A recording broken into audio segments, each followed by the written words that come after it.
अन्त्य महिनामा परमेश्वरले गब्रियल स्वर्गदूतलाई दाउदको नासरत नामको सहरमा पठाउनुभयो। उनी एउटा कन्या केटी कहाँ गए, त्यसको नाम दाउदका घरानाको योसेफ भन्ने एकजना मानिससँग मरेको थियो। त्यस कन्याको नाम मरियम थियो। स्वर्गदूतले तिनी कहाँ गएर भने, हे कृपा पात्र, तिमीलाई अभिवादन, परमप्रभु तिमीसँग हुनुहुन्छ।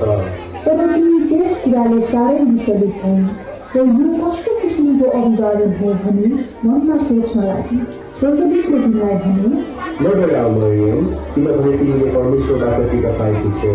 अब हेर, तिमीले गर्भधारण गर्नेछौ र एउटा छोरा जन्माउनेछौ। तिमीले उहाँको नाम येशू राख्नेछौ। उहाँ महान हुनेछ र परमप्रभुको पुत्र कहलाउनुहुनेछ र परमप्रभु परमेश्वरले उहाँलाई उहाँका पुर्खा दाउदको सिंहासन दिनुहुनेछ।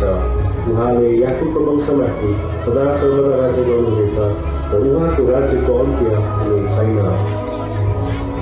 मरियमले स्वर्गदूतलाई भने, यो कसरी हुन सक्छ, म त एक कन्या हो। स्वर्गदूतले तिमीलाई जवाफ दिएर भने, पवित्र आत्मा तिमीमा आउनुहुनेछ र सर्वोच्चका शक्तिको छाया तिमीमाथि पर्नेछ। त्यसकारण जो जन्मनुहुन्छ उहाँ पवित्र अर्थात् परमेश्वरका पुत्र कहलाइनुहुनेछ, किनकि परमेश्वरको निम्ति कुनै कुरा असम्भव छैन। मरियमले भने, हेर्नुहोस्, म परमप्रभुको दासी, मलाई तपाईँको वचन अनुसार होस्। तब स्वर्गदूत तिनीबाट विदा भयो। विवाह हुन अघि मरियम पवित्र आत्माद्वारा गर्भवती भएकी थाहा भयो। तर तिनका पति योसेफ धार्मिक मानिस भएका हुनाले तिनलाई स्वर्गमा पार्ने इच्छा नगरी तिनलाई गुप्तमै त्याग्ने इच्छा गरे। तर जब उनले यी कुरा विचार गर्दै थिए, सपनामा परमप्रभुका उनले यसो भने, योसेफ, दाउदका छोरा, तिमीले पत्नी मरियमलाई स्वीकार गर्न नडराऊ, किनभने जो तिमीको गर्भमा हुनुहुन्छ उहाँ पवित्र आत्माबाट हुनुहुन्छ। तिमीले एउटा पुत्र जन्माउनेछौ र तिमीले उहाँको नाउँ येशू राख्नेछौ, किनभने उहाँले आफ्ना मानिसहरूलाई तिनीहरूका पापबाट बचाउनुहुनेछ। अगमवक्ताद्वारा परमप्रभुले बोल्नु भएको वचन पूरा हुनलाई नै यी सबै भएका हुन्। हेर, कन्याले गर्भधारण गर्नेछिन् र तिनले एउटा पुत्र जन्माउनेछिन् र उनको नाम इमानुएल राखिनेछ, जसको अर्थ हो परमेश्वर हामीहरूसँग। योसेफ निन्द्राबाट भिजे र परमप्रभुका दूतले उनलाई भने बमोजिम उनले मरियमलाई आफ्नै पत्नीको रूपमा स्वीकार गरे। यी दिनमा कैसर अगस्टसले तिनको सारा साम्राज्यमा जनगणना लिने हुने हुकुम जारी गरे।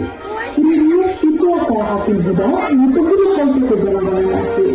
सबैजना नाउँ दर्ता गराउन आफ्नो आफ्नो सहर गए।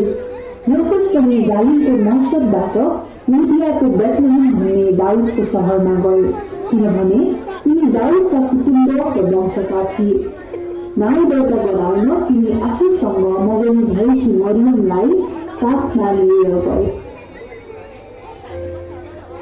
मरियम गर्भवती थिइन्।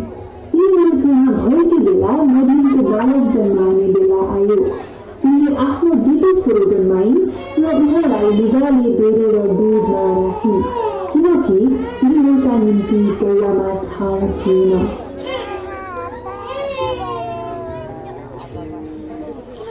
यही इलाकामा गोठालाहरू थिए, जसले चौरमा बसेर राति आफ्नो बगानको रखवाली गर्थे।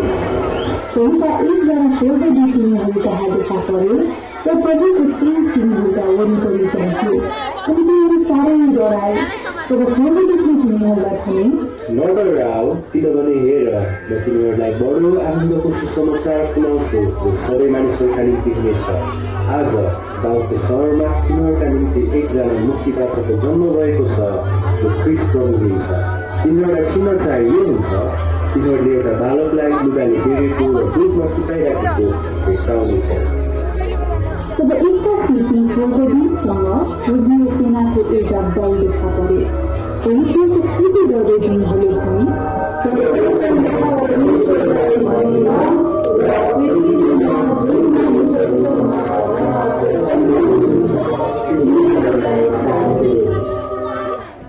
जब स्वर्गदूतहरू तिनीहरूबाट विदा भए र स्वर्गमा गए, तब गोठालाहरूले आपसमा भने, आओ हामी बेथलेहेमसम्म जाउँ र त्यहाँ घटेको यो घटना र परमप्रभुले हामीलाई बताउनु भएको कुरा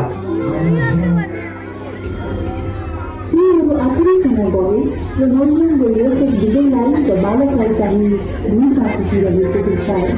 जब तिनीहरूले देखे तब यस बालकको विषयमा जे कुरा तिनीहरूलाई दिएको थियो त्यो तिनीहरूले बताइदिए। बर्खामा जब येशूको जन्म भयो त्यतिबेला ज्योतिषीहरूले ईश्वरमा आइपुगेर तिनीहरूले भने यहुदीहरूका राजा जन्मले कहाँ हुनुहुन्छ, किनभने हामीले उहाँको तारा पूजामा देख्यौँ र उहाँलाई दण्डवत गर्न आएका छन्। जब हेरोद राजाले देखे तिनी बेचैन भए र तिनीसँग सारा यरुशलेम पनि बेचैन भयो। अनि तिनीले सबै मुख्य पुजारीहरू र जनताका शास्त्रीहरूलाई भेला गरे र त्यसको जन्म कहाँ हुने हो भनी सोधपुछ गरे। तिनीहरूले तिनलाई भने यहुदियाको बेथलेहेममा। तब ज्योतिषीहरू आफ्नो बाटो लागे। जुन तारा तिनीहरूले पूर्वमा देख्थे त्यो तारा तिनीहरूका अभिजन्य गयो र बालक भएको ठाउँमा पुगेपछि त्यो ताराको लियाउने। जब तिनीहरूले त्यो तारा देखे तब तिनीहरू अति आनन्दित भएर रहे। अनि घरभित्र पसेर तिनीहरूले बालकलाई उहाँको आमा मरियमको साथमा देखे र ठुप्पी परेर उहाँलाई दण्डवत गरे। तब आफ्ना कन्जुर खोलेर उहाँलाई सुन सुगन्धित धूप र मृगकारी चढाए। अनि हेरोद कहाँ फर्की नजानु भन्ने सपनामा चेतावनी पाएर तिनीहरू अर्कै बाटो भएर आफ्नो देशमा फर्के। त्यसैले बेथलेहेमको सहरमा एउटा साधारण लोकमा संसारका मुक्तिदाताको जन्म भयो। उहाँको नाम येशू थियो जो परमेश्वरका पुत्र इम्मानुएल अर्थात् परमेश्वर हामीसँग हुनुहुन्थ्यो।